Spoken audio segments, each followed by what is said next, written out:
हम लोग फिल्म देखने के अधिकांश लोग हम लोगों में शौकीन हैं, लेकिन यह स्थिति बहुत पहले नहीं थी। हिंदुस्तान में कोई फिल्म ही नहीं बनती थी।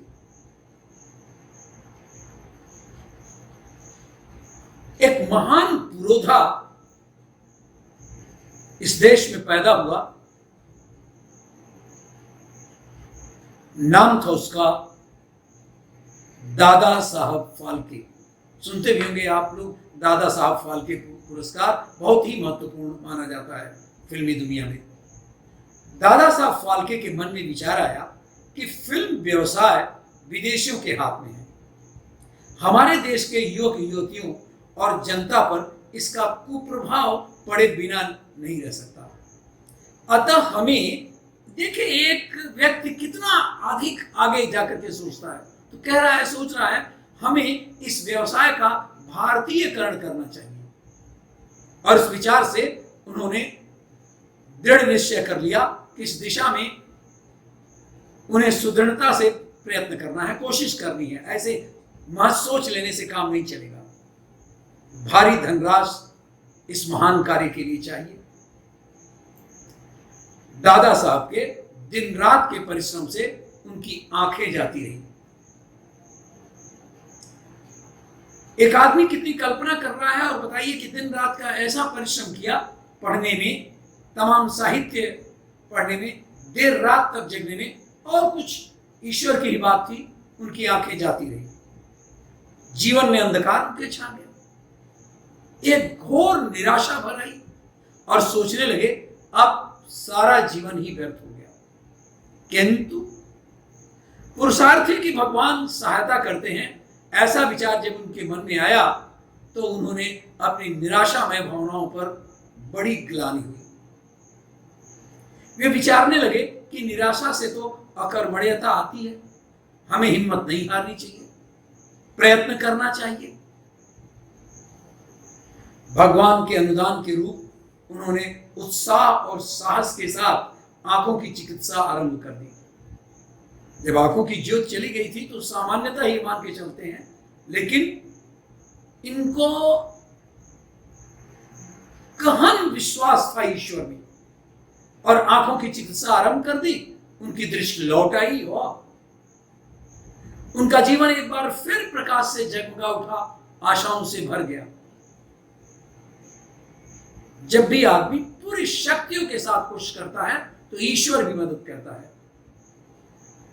उन्होंने राजा महाराजाओं, पूंजीपतियों, स्वदेशी और छोटे मोटे व्यवसाय चलाने वाले सबसे चर्चाएं की और अपनी योजना समझाकर इस व्यवसाय के लिए धन लगाने का अनुरोध किया।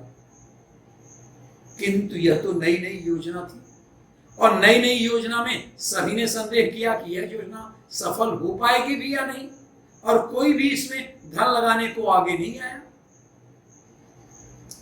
शुरू में तो वे बड़े निराश हुए, उन्हें अपने ही व्यक्तियों द्वारा हतोत्साहित किए जाने पर बहुत ही क्षोभ हुआ। किंतु अपने लक्ष्य पर दृढ़ फाल्के पर विचार करने लगे कि हम अपने से ही कार्य का आरंभ करें, छोड़ें बात कौन कितना धन देता है नहीं देता है, लेकिन अगर हमने ठान लिया है तो सोचें और शुरू करें। फाल्के साहब को अपना सर्वस्व दांव पर लगाते देखकर उनकी योजना पर कुछ और लोग सामने आए।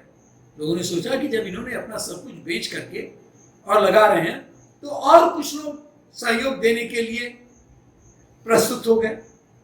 धनराशि की व्यवस्था होते ही सन 1992 में फाल्के साहब इंग्लैंड चले गए। वहां से उन्हें चित्रपट की सामग्री क्रय करनी थी, और जो सिद्धांत उन्होंने निश्चित किए थे उनका अनुसंधान भी करवाना था, उनके बारे में लोगों से पूछना भी था कि भाई ये मैं सोच रहा हूं, ये ठीक होगा कि नहीं। इंग्लैंड में वो जमाना ऐसा था कि इंग्लैंड में स्टूडियो में प्रवेश पाना सामान्य अंग्रेजों को भी संभव नहीं था। फिर वह तो एक शासित देश, गुलाम देश, भारत के नागरिक थे। परामर्श करने के लिए वे फिल्मी पत्र बाइस्कोप के कार्यालय में गए। कैसे आदमी कोशिश करता है अपने लक्ष्य को पाने के लिए। तो जस्ट एक सलाह लेने के लिए बाइस्कोप के कार्यालय में गए। संपादक से उनकी चर्चा हुई। उससे वो जो संपादक थे वो फाल्के साहब से अत्यंत प्रभावित हो गए।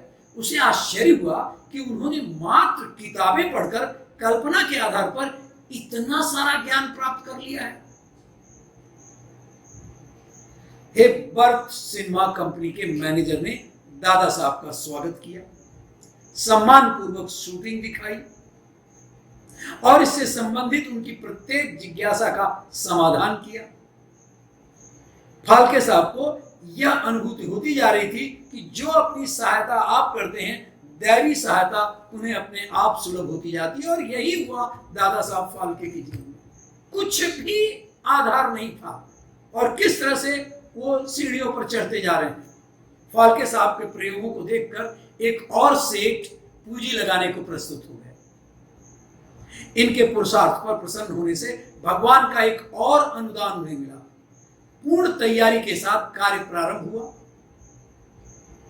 और मात्र 6 महीने में राजा हरिश्चंद्र नाम की 3700 फीट लंबी लगभग 1 घंटा चलने वाली भारतीय कथा रूपी चित्रपट फिल्म का प्रदर्शन किया गया। यह भारतीय चित्रपट व्यवसाय का जन्मदिन था। इतनी सारी फिल्में हम लोग देखते हैं, आप लोग देखते हैं, विचार नहीं कर सकते कि कोई दादा साहब फाल्के रहे होंगे और जब कुछ भी नहीं था और किस तरह से उन्होंने शुरू किया और बड़ी कठिनाइयों ने फाल्के साहब का पीछा नहीं छोड़ा। अब देखिए, जो एक फिल्म बना लिए, उसके बाद से सन 1914 में प्रथम विश्व युद्ध प्रारंभ हो गया। विश्व युद्ध का व्यावसायिक क्षेत्र में व्यापक प्रभाव हुआ और सिनेमा जगत भी उससे प्रभावित हुए बिना रह नहीं सका। कैसे बच सकता था यह व्यवसाय? तो था ही अभी शैशव अवस्था में, बिल्कुल बचपन की अवस्था में था, सो लड़खड़ा गया। इनकी सब कोशिश अब भस्मसात होने को थी। अब की बार फाल्के साहब को बहुत धक्का लगा, लेकिन यही कहते हैं कि जब पत्नी अच्छी हो तो आदमी फिर से उठ सकता है। उनकी पत्नी ने उन्हें बल दिया। अपने समस्त स्वर्ण आभूषण देकर उसने समझाया कि उनकी उपयोगिता एक ऐसे कठिन अवसरों पर उपयोग कर लेने में ही है। ये क्या रहेगा ये आभूषण, लेकिन अगर इसको बेच करके कुछ कठिन परिस्थितियों में आप इसको लगा लें तो ये बहुत अच्छी बात होगी। इस धन व कलाकारों के सहयोग से लंका दहन चित्र पूरा हुआ। पहले हरिश्चंद्र, फिर उसके बाद लंका दहन पूरा हुआ। इस चित्र का बड़ा सम्मान हुआ।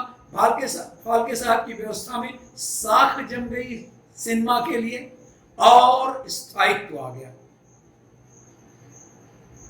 लेकिन अभी तक ये जो दोनों फिल्में थी, ये गूंगी फिल्में थी, आवाज इनमें नहीं थी। चित्र होता था लेकिन आवाज नहीं। लेकिन गंगावतरण उनका तीसरा प्रयास रहा और ये प्रयास उनका सफल हुआ और ये पहली अंतिम टाकी फिल्म थी जिसका बहुत ही सम्मान हुआ, बहुत ही आदर हुआ। दादा साहब फाल्के ने देश को नया उद्योग ही नहीं दिया, देश की सभ्यता और संस्कृति की रक्षा का भी उन्होंने अपने आदर्श को बनाए रखा।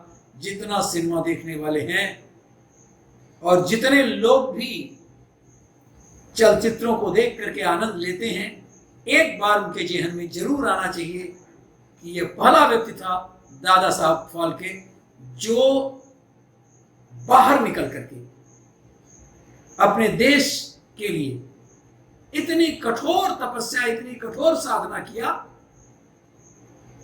कि उसके बाद से पहली 2 फिल्में गूंगी फिल्में थी और तीसरी फिल्म टाकी फिल्म बनी।